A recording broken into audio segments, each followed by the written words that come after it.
सो hello students, अपना plane का part 2 हैगा जी तुहाडे कोल, जो असी पिछले लैक्चर च कीता हैगा। असी 1 पॉइंट फॉर्म ऑफ प्लेन कीती हैगी है तुहाडे पास। So a into x minus x1 b into y minus y1 c z into z-। फिर असी उसनों कहा कि अगर तुहाडे कोल इस फॉर्म च लिखना हैगा तुहाडे पास, तो इस फॉर्म च भी लिखा जा सकता हैगा। ठीक है, इनू असी r dot n cap is equal to p भी लिख रहे थे कि पी परपेंडिकुलर डिस्टेंस है। तो जे 1 पॉइंट फॉर्म हो तो 1 पॉइंट फॉर्म असी इदा लिख सकते हैं तुहाडे कोल। ठीक है जी। सो ये असी पिछले लैक्चर च पूरा डिटेल च कर लिया जी। सो इस लैक्चर च आप एक नवी फॉर्म तो एक्सप्लोर करना, एक नवी फॉर्म में एक्सप्लोर करना है। और वो की हैगी है तुहाडे कोल, ठीक है, ਉਹਦੇ ਵਿੱਚ है कि प्लेन इन इंटरसैप्ट फॉर्म है। प्लेन इन इंटरसैप्ट फॉर्म विच प्लेन की होंदा है। सो बेसिकली तुहाडे कोल आह वाली चीज़ है, प्लेन इन इंटरसैप्ट फॉर्म। ठीक है जी। उपरला तुहाडा प्रीवियस दे विच सीगा, तुहाडे कोल प्रीवियस लैक्चर दे विच तुसीं कर चुके हैगे हो। तुहाडे कोल ਜਦੋਂ ਤੁਸੀਂ ਲਾਈਨ ਇਨ ਇੰਟਰਸੈਪਟ ਫਾਰਮ ਸੀ ਨਾ, ਸੋ ਇਸ ਤਰ੍ਹਾਂ ਇੰਟਰਸੈਪਟ ਕੱਟਦੀ ਸੀ, ਤਾਂ ਉਹਦੀ ਜਿਹੜੀ ਆ ਹੁੰਦੀ ਸੀ ਨਾ y/b ਇਜ਼ ਇਕੁਅਲ ਟੂ 1। ਸੋ ਇਹ ਲਾਈਨ ਇਨ ਇੰਟਰਸੈਪਟ ਫਾਰਮ ਸੀ। ਤਾਂ ਉਹ ਐਕਸ ਐਕਸਿਸ 'ਤੇ ਇੱਕ ਇੰਟਰਸੈਪਟ ਕੱਟਦੀ ਸੀ, ਇੱਕ ਵਾਈ ਐਕਸਿਸ 'ਤੇ ਇੰਟਰਸੈਪਟ ਕੱਟਦੀ ਸੀਗੀ। ਸਿਮਿਲਰਲੀ ਜਿਹੜਾ ਪਲੇਨ ਇੰਟਰਸੈਪਟ ਫਾਰਮ ਹੁੰਦਾ ਨਾ, x/y/b ਇੱਕ z ਕੰਪੋਨੈਂਟ ਐਡ ਕਰ ਦੇਣਾ। ਸੋ ਇਹ ਪਲੇਨ ਇਨ ਇੰਟਰਸੈਪਟ ਫਾਰਮ ਹੈ। ਸੋ ਸਿਮਿਲੈਰਿਟੀ ਦੇਖੋ, ਬੰਦੇ ਨੂੰ ਕਦੇ ਭੁੱਲੂਗਾ ਨਹੀਂ। ਸਿਮਿਲੈਰਿਟੀ ਦੇਖੋ, ठीक है। जे तुसी वैसे प्लेन देखते हो तो लाइन थोड़ी सी तुहाडे पास ax plus by is equal to c, तो ये आया ax plus by plus cz is equal to d। So सिर्फ एक लाइन नूं तुसी समझो कि एक एक्सट्रा डायमेंशन मिल गई तो तुसी प्लेन बना दिता है ना। तो यदा मतलब है तुहाडा जिहड़ा आ प्लेन हैगा इंटरसैप्ट फॉर्म। खैर मैं बनानी दसदा क्योंकि आपां नूं बनानी पूछ सकते हैं। तो लाइन भी आपने 11th क्लास च बनाई सी तुहाडे कोल। ठीक है, लाइन आप बनाई सी कि आ A0 पॉइंट होंदा, आ 0 भी होंदा, स्लोप कट के y2 माइनस y1 करके कर ली सी। ठीक है जी। सो ये इस तरह डायग्राम बनाते हैं। हालांकि आप 2 डायमेंशन प्लेन बना रहे हैं, चाहे थोनों ये परफेक्टली विजिबल है चाहे नहीं। मतलब तुहाडे पास प्लेन इंटरसैप्ट फॉर्म हमेशा ही बनेगा। एक्स एक्सिस ते वाई ते Z 0 होंदे ने। सो A 0 0 आ जाएगा, वाई एक्सिस ते 0 भी 0 आ जाएगा, तो Z एक्सिस ते 0 0 C आ जाएगा। हमेशा ये A ही रखना है, हमेशा ये B, हमेशा ये C, क्योंकि ये स्टैंडर्ड नोटेशन है। ठीक है जी। हुण आपने यूज़ किवें करना है तुहाडे कोल। सो स्टैंडर्ड नोटेशन है जी मेरी तुहाडे कोल। तो स्टैंडर्ड नोटेशन दे विच तुहाडे कोल, ठीक है। सो ए मेरा हैगा A0 0, B मेरा हैगा 0 B 0, C मेरा हैगा तुहाडे कोल 0 0 C। सो ए हैगा A0 0, B 0 B 0, C 0 0 C। तो उस तो बाद आपां जदों इक्वेशन लिखते हैं, देखो मेरे को ना ए भी आ गया नोटेशन च, मेरे को बी भी आ गया, मेरे को सी भी। तो मतलब असी 1 पॉइंट फॉर्म इदां दी लिखण दी कोशिश करांगे। फार्मूले तो असी इदां लिखिया सी x minus x1 b y minus y1 c z minus z1। ठीक है। तो पर आपां क्योंकि मेरे क्वेश्चन च ऑलरेडी ए बी सी इनवॉल्वड ने, तो इस करके मैं प्लेन दी 1 पॉइंट फॉर्म है जी उसनों मैं चेंज किया। मैं एल एक्स माइनस x1 करता, एम वाई माइनस y1 करता, एन जेड माइनस z1। तो l m n direction cosines of the normal होंगे ने, डायरैक्शन नॉर्मल ऑफ प्लेन ने, तो आपां नूं पता, कोई दिक्कत वाली गल नहीं। सो इत्थे तक सारा आपां ने पढ़िया होया हैगा तुहाडे कोल। हुण आपां equation of plane through a कढ़नी है। हुण ए दे थ्रू देखो, आ मेरा ए है, आ मेरा बी है, आ मेरा सी है, ये तीनों पॉइंट प्लेन ते ने। तो ए हैगा A0, तो ये थोड़ा x1 है, ये थोड़ा y1 है, ये थोड़ा z1 है। तो L into x minus x1, x1 कौन है जी A। ठीक है, y माइनस y1, y1 कौन है तुहाडे पास जी, तुहाडे पास 0। तो z माइनस z1, z1 था। तो इसनों सिंपलीफाई करके इक्वेशन नंबर 1 आ गई तुहाडे कोल। ठीक है जी। इस मैथड नाल आपां ने थर्ड लैक्चर तो ऑनवर्ड सारे प्लेन इसे मैथड ना करने ने। तो इस करके इस मैथड नूं देख लो। 1 पॉइंट फॉर्म सी, 1 पॉइंट फॉर्म च 3 कंडीशनस चाहिए होंदियां ने, चाहे तीनों ही पॉइंट दिते होण, चाहे एक पॉइंट ना 2 कंडीशनां दित्तियां होण, ये आपां ने देखना। सो अगर आपां तुहाडे पास l x minus x1 m y minus y1 n z minus z1 लिया, l m n the direction normals of the plane हो गए तुहाडे कोल। ठीक है जी। So l x minus a m y minus 0 तो एन जेड माइनस 0। ठीक है जी। सो ये वाली चीज़ होगी जी तुहाडे कोल। ठीक है। तो हुण जिहड़ा हैगा ये आपां ਜਿਹੜੇ ਬਚੇ ਹੋਏ 2 ਪੁਆਇੰਟ ਨੇ ਉਹ ਵੀ ਤਾਂ ਪਲੇਨ ਤੇ ਹੀ ਲਾਈ ਕਰਦੇ ਆ। ਜੇ ਬਚੇ ਹੋਏ 2 ਪੁਆਇੰਟ ਪਲੇਨ ਤੇ ਲਾਈ ਕਰਦੇ ਆ ਤਾਂ ਪਲੇਨ ਨੂੰ ਪੱਕਾ ਸੈਟਿਸਫਾਈ ਕਰਨਗੇ। ਜੇ ਪੱਕਾ ਪਲੇਨ ਨੂੰ ਸੈਟਿਸਫਾਈ ਕਰਨਗੇ ਤਾਂ ਪਹਿਲੇ ਵਾਲੀ ਤੁਹਾਡੇ ਪਾਸ ਆ 0 x ਦੀ ਜਗ੍ਹਾ 'ਤੇ 0 ਮਾਈਨਸ LA ਆ ਗਿਆ, ਔਰ y ਦੀ ਜਗ੍ਹਾ 'ਤੇ b, y ਦੀ ਜਗ੍ਹਾ 'ਤੇ b ਆ ਗਿਆ, z ਦੀ ਜਗ੍ਹਾ 'ਤੇ 0, z ਦੀ ਜਗ੍ਹਾ 'ਤੇ 0 ਆ ਗਿਆ। ਇਹ ਪਹਿਲਾ ਪੁਆਇੰਟ ਹੈ। b ਐਂਡ c ਲਾਈ ਔਨ ਪਲੇਨ, ਦੇਅਰਫੋਰ ਸੈਟਿਸਫਾਈ ਕਰਨਗੇ। b ਦੇ ਕੋਆਰਡੀਨੇਟਸ ਕੀ ਨੇ? 0 b 0 ਨੇ ਨਾ, तो x ਦੀ ਜਗ੍ਹਾ 'ਤੇ 0 ਗਿਆ, ਯੈਸ। y ਦੀ ਜਗ੍ਹਾ 'ਤੇ b ਗਿਆ, ਯੈਸ। z ਦੀ ਜਗ੍ਹਾ 'ਤੇ, ਤਾਂ c ਦੇ ਕੋਆਰਡੀਨੇਟਸ ਕੀ ਨੇ? 0 0 c, तो x ਦੀ ਜਗ੍ਹਾ 'ਤੇ 0 ਗਿਆ, ਯੈਸ। y ਦੀ ਜਗ੍ਹਾ 'ਤੇ 0 ਗਿਆ, ਯੈਸ। ਉਹਦੀ ਜਗ੍ਹਾ 'ਤੇ 0 ਗਿਆ, ਠੀਕ ਹੈ ਜੀ। ਸੋ ਮੇਰਾ ਖਿਆਲ ਹੈ ਤੁਹਾਨੂੰ ਇੱਥੇ ਤੱਕ ਸਮਝ ਆ ਗਈ ਹੋਏਗੀ। ਤੁਹਾਡੇ ਕੋਲ ਕੋਈ ਲੰਬੀ ਚੌੜੀ ਗੱਲਬਾਤ ਹੈ ਨਹੀਂ ਗੀ ਤੁਹਾਡੇ ਕੋਲ, ਠੀਕ ਹੈ ਜੀ। ਸੋ ਮਤਲਬ ਮੈਂ ਦੁਬਾਰਾ ਰਿਪੀਟ ਕਰ ਦਿੰਦਾ, ਕਿਉਂਕਿ ਮਤਲਬ ਤੁਸੀਂ ਐਂ ਕਹਿ ਲਓ ਕਿ ਪਲੇਨ ਦਾ ਜਿਹੜਾ ਮੇਨ ਪੁਆਇੰਟ ਹੈ, ਜਿਹਦੇ ਆਲੇ ਦੁਆਲੇ ਪੂਰਾ ਪਲੇਨ ਘੁੰਮਣਾ ਹੈ, ਉਹ ਆਹੀ ਚੀਜ਼ ਹੈਗੀ ਹੈ ਤੁਹਾਡੇ ਕੋਲ। ਸੋ ਇਸ ਨੂੰ ਆਪਾਂ ਨੇ ਬੜੇ ਧਿਆਨ ਨਾਲ ਦੇਖਣਾ ਹੈ ਕਿ ਪਹਿਲਾਂ ਆਪਣੀ 1 ਪੁਆਇੰਟ ਫਾਰਮ ਹੈ a into x minus y1। ਇਹ ਤਾਂ ਨਹੀਂ ਲਿਖਿਆ ਕਿਉਂਕਿ ਇਹ ਵੀ ਕੁਐਸਚਨ 'ਚ ਇਨਵੋਲਵਡ ਨੇ। ਸੋ ਆ ਵੀ ਫਾਰਮੂਲਾ, ਮੈਂ ਇਸ ਫਾਰਮੂਲੇ ਨੂੰ ਇੱਦਾਂ ਲਿਖਿਆ। ਉਸ ਤੋਂ ਬਾਅਦ ਜਿਹੜਾ ਹੈਗਾ LMNR ਦਾ ਜਿਹੜਾ ਡਾਇਰੈਕਸ਼ਨ ਨਾਰਮਲਸ ਆਫ ਦਾ ਪਲੇਨ ਨੇ, ਪੱਕੀ ਗੱਲ ਹੈ। ਪਹਿਲਾ ਪੁਆਇੰਟ ਹਮੇਸ਼ਾ x1 y1 z1 ਦੀ ਥਾਂ 'ਤੇ ਭਰਨਾ। ਸੋ ਇਹ ਇੱਥੇ 0, ਇੱਥੇ 0 ਆ ਗਿਆ। ਦੂਜੇ ਦੋ ਦੇ ਉੱਤੇ ਲਾਈ ਕਰਦੇ ਤਾਂ x y z ਦੀ ਥਾਂ 'ਤੇ ਆਉਣਗੇ। x y z 'ਤੇ 0 b 0 0 0 c। ਸੋ ਇਹਨੂੰ ਹੁਣ ਆਪਾਂ 2312 ਮੈਥਡ ਨਾਲ ਸੋਲਵ ਕਰਾਂਗੇ ਤੁਹਾਡੇ ਕੋਲ। ਸੋ ਮੈਂ ਕਰਦਾ ਜੀ ਸੋਲਵ। ਸੋ ਪਹਿਲੀ ਇਕੁਏਸ਼ਨ ਮੇਰੀ ਆ ਗਈ L ਨਾਲ A, M ਨਾਲ B ਤੇ N ਨਾਲ C। ਸੋ ਅਲਟੀਮੇਟਲੀ 0। ਸੋ ਮਾਈਨਸ LA, ਸੋ M ਨਾਲ 0 ਤੋਂ N ਨਾਲ C। ਸੋ ਇਹ ਦੋ ਇਕੁਏਸ਼ਨਸ ਮੇਰੀਆਂ ਤਿਆਰ ਹੋ ਗਈਆਂ ਜੀ, ਠੀਕ ਹੈ। ਕਿੱਥੋਂ ਆਈਆਂ? ਆਹ ਦੇਖੋ ਨਾ, L ਨਾਲ ਮਾਈਨਸ ਹੈ MB ਅਤੇ N ਨਾਲ 0, L ਨਾਲ ਨੈਗੇਟਿਵ ਹੈ M ਨਾਲ 0, N ਨਾਲ C। ਸੋ ਤੁਸੀਂ 2312 ਕਿਵੇਂ ਲਾਉਣਾ? L, ਠੀਕ ਹੈ ਜੀ, M, ਠੀਕ ਹੈ ਜੀ, N। ਸੋ L M N, ਤਾਂ ਤੁਸੀਂ ਇੱਕ ਨਾ 2312 ਲਿਖ ਲੈਣਾ, 2312। ਦੂਸਰਾ ਪੁਆਇੰਟ ਕੋਫੀਸ਼ੀਐਂਟ M ਦਾ 0 B। ਤੀਜਾ 0 C। ਪਹਿਲਾ ਮਾਈਨਸ A ਮਾਈਨਸ A, ਦੂਜਾ B 0। ਸੋ ਇਹਦੇ ਨਾਲ ਗੁਣਾ ਹੋਣੀ ਹੈ, ਇੱਧਰ ਜਾ ਕੇ ਡਿਫਰੈਂਸ। ਸੋ B C ਮਾਈਨਸ 0, ਠੀਕ ਹੈ ਜੀ। ਇਹਦੇ ਨਾਲ ਗੁਣਾ ਹੋਣੀ ਹੈ 0 ਪਲਸ AC, ਠੀਕ ਹੈ ਜੀ। ਉਸ ਤੋਂ ਬਾਅਦ ਇੱਧਰੋਂ 0 ਪਲਸ AB। ਸੋ ਇਹਨੂੰ ਅਸੀਂ ਲੈਮਡਾ ਭਰ ਲਿਆ। ਸੋ L ਦੀ ਵੈਲਿਊ ਆ ਗਈ BC ਲੈਮਡਾ, M ਦੀ ਵੈਲਿਊ ਆ ਗਈ AC ਲੈਮਡਾ, ਔਰ N ਦੀ ਵੈਲਿਊ ਆ ਗਈ AB ਲੈਮਡਾ। ਹੁਣ ਇਕੁਏਸ਼ਨ ਆ ਪਈ ਹੈ 1, L M N ਤਿੰਨਾਂ ਦੀ ਵੈਲਿਊ ਆ ਗਈ। ਸੋ ਇਕੁਏਸ਼ਨ 1 ਕੀ ਸੀਗੀ? ਸੋ 1 ਇੰਪਲਾਈ ਕਰਦੀ ਸੀ L X ਮਾਈਨਸ A ਹੈ, M Y ਹੈ, N Z ਹੈ। ਸੋ L ਦੀ ਜਗ੍ਹਾ 'ਤੇ ਆਪਾਂ ਨੇ ਭਰ ਦੇਣਾ ਹੈਗਾ ਹੈ BC lambda, BC lambda X minus A। M ਦੀ ਜਗ੍ਹਾ 'ਤੇ ਭਰ ਦੇਣਾ AC ਲੈਮਡਾ, M ਦੀ ਜਗ੍ਹਾ 'ਤੇ Y, ਅਤੇ ਉਹਦੀ ਜਗ੍ਹਾ 'ਤੇ AB ਲੈਮਡਾ Z। L ਦੀ, M ਦੀ ਅਤੇ N ਦੀ, ਇਹਨਾਂ ਦੀ ਵੈਲਿਊਜ਼ ਫਿਲ ਹੋ ਗਈ। ਜਦੋਂ ਵੈਲਿਊਜ਼ ਫਿਲ ਹੋ ਗਈਆਂ, ਹੁਣ ਤੁਸੀਂ ਕੀ ਪਤਾ ਕੀ ਕਰਨਾ? Divide by A B C ਅਤੇ ਲੈਮਡਾ, 4 ਅੱਖਰਾਂ ਨਾਲ ਡਿਵਾਈਡ ਕਰ ਦੇਣਾ। ਸੋ ਜਦੋਂ ਤੁਸੀਂ 4 ਨਾਲ ਡਿਵਾਈਡ ਕਰੋਗੇ, ਮੈਂ ਕਲਰ ਚੇਂਜ ਕਰਕੇ ਉੱਪਰ ਲਿਖ ਦਿੰਦਾ ਜੀ। ਸੋ ਜਦ ਤੁਸੀਂ 4 ਨਾਲ ਡਿਵਾਈਡ ਕਰੋਗੇ ਤਾਂ ਪਹਿਲਾ ਆ ਜਾਏਗਾ X ਮਾਈਨਸ A ਨੀਚੇ, ਕਿਉਂ A B C ਲੈਮਡਾ ਤਾਂ ਕੱਟ ਜਾਣਗੇ। ਦੂਜੇ 'ਚ AC ਲੈਮਡਾ ਕੱਟ ਜਾਣਗੇ, Y ਓਵਰ B ਆ ਜਾਏਗਾ। ਤੀਜੇ 'ਚ A B ਲੈਮਡਾ ਕੱਟ ਜਾਣਗੇ, Z ਓਵਰ C ਆ ਜਾਏਗਾ, ਇਕੁਅਲ ਟੂ 0। ਆ ਹੁਣ A ਓਵਰ A 1 ਆ ਜਾਏ। ਸੋ X ਓਵਰ A, ਠੀਕ ਹੈ, ਆ A ਓਵਰ A ਮਾਈਨਸ 1, ਇਹ ਪਰਲੇ ਪਾਸੇ ਲੈ ਜਾਓ, Y over B Z over C is equal to 1। So ਆਹ ਵਾਲੀ ਜਿਹੜੀ ਇਕੁਏਸ਼ਨ ਆਈ ਹੈ, ਇਹਨੂੰ ਪਲੇਨ ਇਨ ਇੰਟਰਸੈਪਟ ਫਾਰਮ ਕਹਿੰਦੇ ਨੇ। ਸੋ ਮੇਰਾ ਖਿਆਲ ਹੈ ਜੀ ਠੀਕ ਠਾਕ ਢੰਗ ਨਾਲ ਤੁਹਾਨੂੰ ਪਤਾ ਲੱਗ ਗਿਆ ਹੋਵੇਗਾ, ਠੀਕ ਹੈ। ਸੋ ਵੈਰੀ ਇੰਪੋਰਟੈਂਟ ਕੁਐਸਚਨ ਹੈ। ਸੋ ਅੱਗੇ ਆਪਾਂ ਦੇਖੀਏ ਜੀ ਕੁਐਸਚਨ, ਰਾਈਟ ਦਾ equation of plane whose intercept on coordinates axis are. So ਇਸ ਤਰ੍ਹਾਂ ਦਾ ਕੁਐਸਚਨ ਨਾ 1 ਮਾਰਕ ਕੁਐਸਚਨ ਹੁੰਦਾ ਵੀ, ਜੇ ਤੁਸੀਂ ਕਹੋ 4 ਦਾ ਆ ਗਿਆ ਕੋਈ ਗੱਲ ਨਹੀਂ, ਇੰਟਰਸੈਪਟ X ਐਕਸਿਸ 'ਤੇ ਹੈ ਤਾਂ ਇਹਨੂੰ ਐਂ ਲੈ ਲਓ, Y ਐਕਸਿਸ 'ਤੇ ਹੈ ਤਾਂ ਇਹਨੂੰ ਐਂ ਲੈ ਲਓ, Z ਐਕਸਿਸ 'ਤੇ ਹੈ ਤਾਂ ਇਹਨੂੰ ਐਂ ਲੈ ਲਓ। ਸਵਾਲ ਲੈ ਕੇ ਤੁਸੀਂ ABC ਪ੍ਰੀਵੀਅਸ ਮੈਥਡ ਰਿਪੀਟ ਕਰ ਦਿਓ ਅਗਰ 4 ਨੰਬਰ ਦਾ ਸਵਾਲ ਆਉਂਦਾ।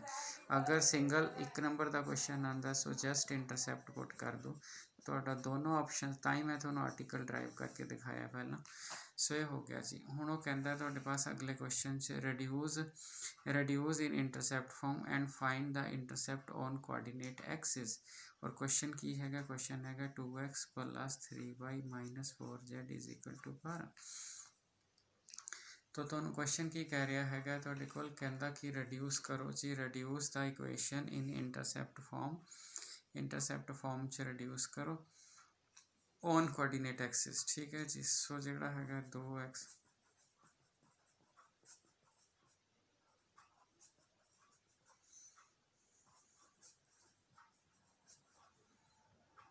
12 ਨੂੰ 12 ਨਾਲ ਡਿਵਾਈਡ ਕੀਤਾ 1, ਸੋ ਆ 12 ਨਾਲ ਡਿਵਾਈਡ ਕਰ ਦੇਣਾ। ਸੋ ਜਿਹੜਾ ਹੈਗਾ ਤੁਹਾਡੇ ਕੋਲ, ਤਾਂ ਆਪਾਂ ਨੇ ਇਹਨੂੰ ਥੋੜਾ ਜਿਹਾ ਸੈੱਟ ਕਰਕੇ ਲਿਖ ਲੈਣਾ ਵੀ ਉਹਦੀ ਸਟੈਂਡਰਡ ਫਾਰਮ 'ਚ ਲਿਖਿਆ ਜਾ ਸਕੇ।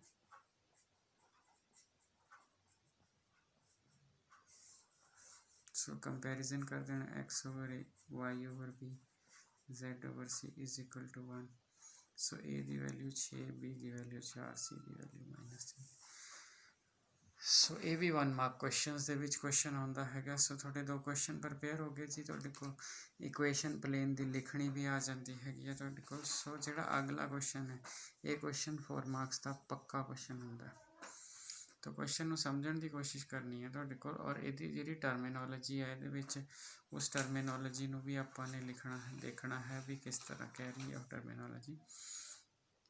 ਕਹਿੰਦਾ ਇਹ ਪਲੇਨ ਮੀਟਸ ਦਾ ਕੋਆਰਡੀਨੇਟ ਐਕਸਿਸ ਇਨ ABC।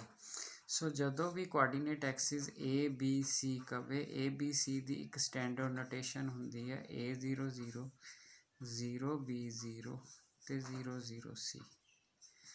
ਸੋ ਇਸ ਕੁਐਸਚਨ ਨੂੰ ਬਹੁਤ ਧਿਆਨ ਨਾਲ ਸਮਝਣਾ, ਅਦਰਵਾਈਜ਼ ABC ਨਹੀਂ। ਸੋ ਇਹ BSc 'ਚ ਵੀ ਇਹੀ ਨੋਟੇਸ਼ਨ ਚੱਲਦੀ ਹੈ।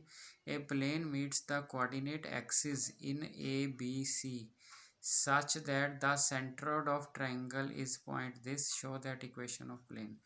ठीक है जी। तो equation of plane is this. ठीक है। तो पहला अपन क्वेश्चन की कह रहा है, कहते plane meets the x axis, therefore equation of plane किदां दा होगा? इक्वेशन ऑफ प्लेन होगी x/a + y/b + z/c = 1। ਇਹ ਮੇਰੀ ਇਕੁਏਸ਼ਨ ਆਫ ਪਲੇਨ ਹੋ ਗਈ ਤੁਹਾਡੇ ਕੋਲ। ਠੀਕ ਹੈ ਜੀ। ਤੁਹਾਨੂੰ 4 ਮਾਰਕਸ ਦਾ ਕੁਐਸਚਨ ਹੈ, ਤੁਸੀਂ ਇਹਨੂੰ ਡਰਾਈਵ ਕਰ ਸਕਦੇ ਹੋ, ਨਹੀਂ ਸਿੱਧਾ ਵੀ ਲਿਖ ਦੋਗੇ ਕੋਈ ਚੱਕਰ ਨਹੀਂ ਗਾ। ਸੋ ਇਕੁਏਸ਼ਨ ਆਫ ਪਲੇਨ ਹੋ ਗਈ ਤੁਹਾਡੇ ਕੋਲ। ਠੀਕ ਹੈ। ਇਹ ਪਲੇਨ ਮੀਟਸ ਦਾ ਕੋਆਰਡੀਨੇਟ ਐਕਸਿਸ ਇਨ ABC ਸੱਚ ਦੈਟ ਸੈਂਟਰੋਇਡ ਆਫ ਟ੍ਰਾਇੰਗਲ ਹੈ ਨਾ। ਤਾਂ ਤੁਸੀਂ ਸੈਂਟਰੋਇਡ ਜਿਹੜਾ ਹੈਗਾ ਹੈ, ਸੈਂਟਰੋਇਡ ਆਫ ਟ੍ਰਾਇੰਗਲ, ਠੀਕ ਹੈ, ਇਸ ਪੁਆਇੰਟ ਦੇ ਸੈਂਟਰੋਇਡ ਆਫ ਟ੍ਰਾਇੰਗਲ ਹੈ PQ ਤੇ R। ਇਕੁਏਸ਼ਨ ਆਫ ਪਲੇਨ ਆਪਾਂ ਸ਼ੋ ਕਰ। ਸੋ ਸੈਂਟਰੋਇਡ ਆਫ ਟ੍ਰਾਇੰਗਲ ਆ ਵੈਸੇ ਕੀ ਸੈਂਟਰੋਇਡ ਹੁੰਦਾ, ਬਟ ਸੈਂਟਰੋਇਡ ਦੇਖੋ ABC ਨਾਲ ਇੱਕ ਟ੍ਰਾਇੰਗਲ ਬਣਾਈ ਹੈ ਤੇ ਉਹਦੇ ਸੈਂਟਰੋਇਡ ਦੀ ਗੱਲ ਕਰਦਾ ਹੈ। ਅਸੀਂ ਤਾਂ ABC ਦੇ ਵਿੱਚੋਂ ਪਲੇਨ ਕੱਢ ਰਹੇ ਹਾਂ। ਠੀਕ ਹੈ। ਆਹ ਪਲੇਨ ਦੇ ਉੱਤੇ ਪੁਆਇੰਟਸ ਨੇ ABC, ਉਹਦੇ ਇੰਟਰਸੈਪਟਸ ਨੇ। ਠੀਕ ਹੈ। ਤਾਂ ਉਹਦੀ ਟ੍ਰਾਇੰਗਲ ਬਣੀ ਹੈ ਜਿਹੜੀ ABC ਦੀ। ਸੋ ਡਾਇਗਰਾਮ ਤਾਂ ਸਪੈਸੀਫਿਕਲੀ ਇਹ ਨਹੀਂ ਬਣੇਗੀ, ਕਿਉਂਕਿ ਡਾਇਗਰਾਮ ਤੁਸੀਂ ਬਣਾਉਣ ਦੀ ਕੋਸ਼ਿਸ਼ ਵੀ ਕਰੋਗੇ ਤਾਂ ਤੁਸੀਂ ਉਰੇ A ਲਓਗੇ। ਠੀਕ ਹੈ ਜੀ। ਉਰੇ ਤੁਸੀਂ ਜਿਹੜਾ ਹੈਗਾ x ਐਕਸਿਸ ਲਓਗੇ, ਉਰੇ ਤੁਸੀਂ y ਐਕਸਿਸ, ਉਰੇ ਤੁਸੀਂ z ਐਕਸਿਸ, ਉਰੇ ਤੁਸੀਂ B ਲੈ ਲਓਗੇ, ਉਰੇ ਤੁਸੀਂ C ਲੈ ਲਓਗੇ। ਸੋ ਜਿਹੜਾ ਤੁਹਾਨੂੰ ਫਰੰਟ ਫੇਸ ਦਿਖ ਰਿਹਾ ਇਸ ਟ੍ਰਾਇੰਗਲ ਦਾ ਸੈਂਟਰੋਇਡ ਹੈ, ਜਿੱਥੇ ਇਹਦੇ ਮੀਡੀਅਨ ਮੀਟ ਕਰਦੇ ਨੇ ਉਹ ਹੈ। ਤਾਂ ਬਟ ਸੈਂਟਰੋਇਡ ਕੀ ਹੋਊਗਾ? ਪਹਿਲਾ ਕੰਪੋਨੈਂਟ ਪਲੱਸ ਪਹਿਲਾ ਕੰਪੋਨੈਂਟ ਪਲੱਸ ਪਹਿਲਾ ਬਟਾ 3। ਸੈਂਟਰੋਇਡ ਦਾ ਕੰਪੋਨੈਂਟ ਦਾ ਫਾਰਮੂਲਾ ਹੈ ਦੂਜਾ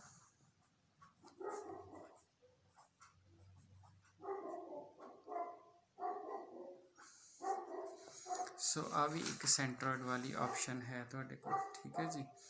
ਹੁਣ ਜੇ ਤੁਸੀਂ ਧਿਆਨ ਨਾਲ ਦੇਖੋ ਤੁਹਾਡੇ ਕੋਲ ਮਤਲਬ ਇੱਕ ਤਾਂ ਤੁਸੀਂ ਲੈ ਲਿਆ ਪਲੇਨ। ਠੀਕ ਹੈ। ਸੋ ਤੁਹਾਡਾ ਪਲੇਨ ਸੀਗਾ x/a y/b + z/c = 1। ਠੀਕ ਹੈ। ਅਤੇ ਜਿਹੜਾ ਸੈਂਟਰੋਇਡ ਸੀਗਾ ਤੁਹਾਡੇ ਕੋਲ ਸੈਂਟਰੋਇਡ ਇੱਕ ਤਾਂ ਤੁਸੀਂ PQR ਕੁਐਸਚਨ 'ਚ ਗਿਵਨ ਹੈ, ਇੱਕ ਤੁਸੀਂ ਸੈਂਟਰੋਇਡ ਕੱਢਿਆ ਹੈਗਾ ਹੈ ਜਿਹੜਾ ਤੁਹਾਡੇ ਕੋਲ ਉਹ ਤੁਸੀਂ A/3, B/3, C/3 ਕੱਢਿਆ। अब ਇਹਦਾ ਮਤਲਬ A/ ਇੱਕੋ ਚੀਜ਼ ਦੇ ਹੈ ਤਾਂ P, B/C = Q, C/3 = R। Therefore A the value 3P ਆ ਗਈ। बी की वैल्यू आ गई 3 क्यू तो सी की वैल्यू आ गई 3R। ठीक है जी। सो ए बी सी दी वैल्यूज़ आ गई तुहाडे कोल। ठीक है, पेपर ते निशान लगे हुए कोई चक्कर नहीं गा तुहाडे कोल। ठीक है जी, तुहानूं दिख रहे ने। तो ए की वैल्यू आ गई, बी की वैल्यू आ गई, सी की वैल्यू। हुण जे तुसीं ए वाली ए बी सी की वैल्यू उत्ते फिल कर दो, एक्स ओवर ए की वैल्यू आ गई 3P, Y over B 3Q, Z over C 3R equal to 1। So X over B, Y over Q, Z over R is equal to 3। So our required plane हो गया तुहाडे कोल। सो इदां कढ़ना है, मतलब आपां नूं क्वेश्चन दे विच की सीगा तुहाडे कोल, आपां नूं क्वेश्चन सीगा a plane meets the coordinate axis a b c. अगर 4 मार्क्स का भी है तुसीं डायरैक्टली लिख सकते हो। जे 6 मार्क्स का क्वेश्चन आ गया फिर प्लेन ड्राइव कर दिओ। कहते plane meets the coordinate axis, plane coordinate axis में ए बी सी तो मीट करता। तो जदों असीं कोआर्डीनेट एक्सिस की गल करते हैं तो ए बी सी लिख दिता तो उत्थे आही पॉइंट आने ने, प्रोवाइडेड किसी होर नोटेशन च ना हो। इन्हां दे थ्रू इक्वेशन ऑफ प्लेन कढ़ना। अगर बड़ा क्वेश्चन होया तो बना लेना, बनाना मैं पहला दसिया है। ठीक है, तो जिहड़ा हैगा तुहाडे कोल centroid of triangle P Q R उन्हें दिती हुई सी। हुण आपां तां कनैक्ट ही करना सी भी पी क्यू आर किद्दां बन जे। तो सेंट्रोइड का तरीका A/3 B/3 C/3 ऑलरेडी आपां नूं पता है।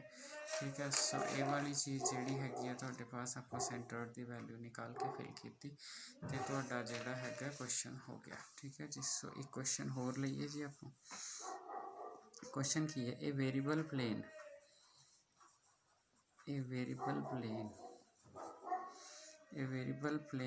moves in such a way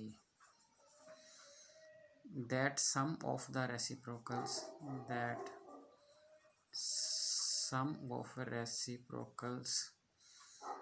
of its intercepts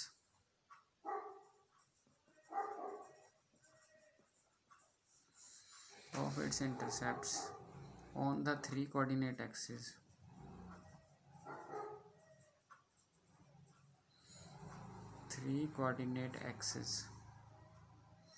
is constant. Show that plane passes through fixed point. Show that plane passes through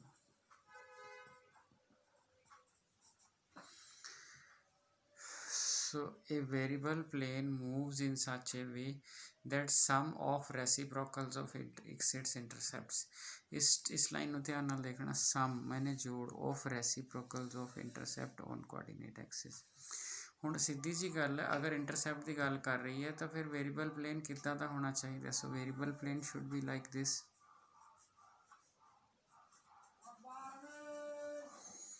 ठीक है, अगर 6 मार्क्स का क्वेश्चन आया तो ड्राइव कर लेना वेरीएबल प्लेन। तो वेरीएबल प्लेन की इक्वेशन है जिहड़ी वो इस तरह की होएगी और वो गिवन कंडीशन की हैगी है। गिवन कंडीशन की है, ये A B C R intercepts हैं।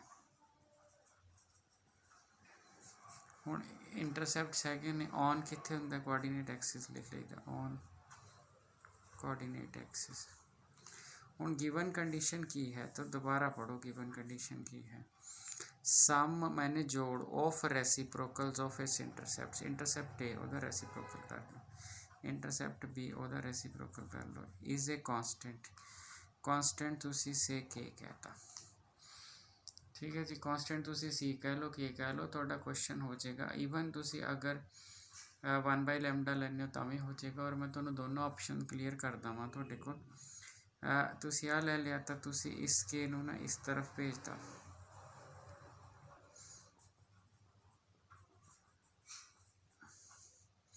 तो इनू तुसी इदां भी लिख सकते हो।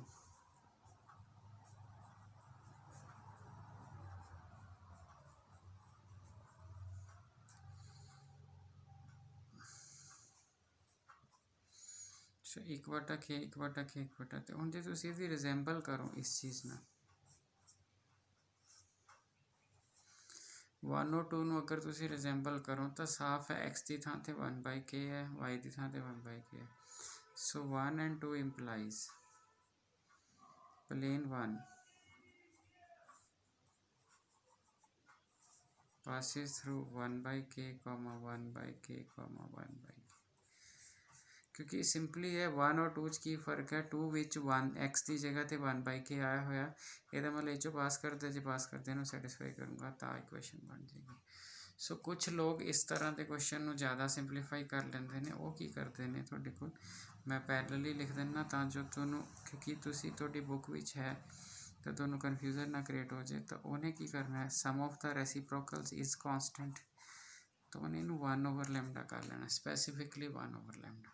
सो तुसी लैम्डा उस तरफ लै जो λ/a, λ/b, λ/c ये 1 आ गया, तो इनू अगर 1 ना रिजेंबल करोगे तो plane passes through lambda lambda lambda. So जिन्हें ऐदा किया तो भी उन्हें थोनों ये कहा सी plane passes through fix point, तो चाहे लैम्डा लैम्डा लैम्डा कह लो, आ भी थोड़ा फिक्सड पॉइंट ही आना है तुहाडे कोल, ठीक है, चाहे इनू कह लो, ये भी तुहाडा फिक्सड पॉइंट ही आना है, ठीक हो गया जी। सो ये चीज़ा आपने देख लैनिया है। सो अगर आप प्लेन इन इंटरसैप्ट फॉर्म की गल करिए, बस आ सिर्फ 2 सवाल है वो, ठीक है जी, बाकी वो कुछ है ना लंबा चौड़ा चक्कर है नहीं का तुहाडे को। सो पेपर के की आता, पेपर से आह वाला सवाल भी आया होया है, आ तो बहुत बार आया होया है, सो आपने ख्याल रखना है। बाकी क्वेश्चन ईजी इंटरसैप्ट लो या कुछ लो, ये तो अक्सर आ जाए, ठीक है जी, थैंक यू, बाकी नैक्सट लेक्चर्स कर रहे हैं, ओके जी।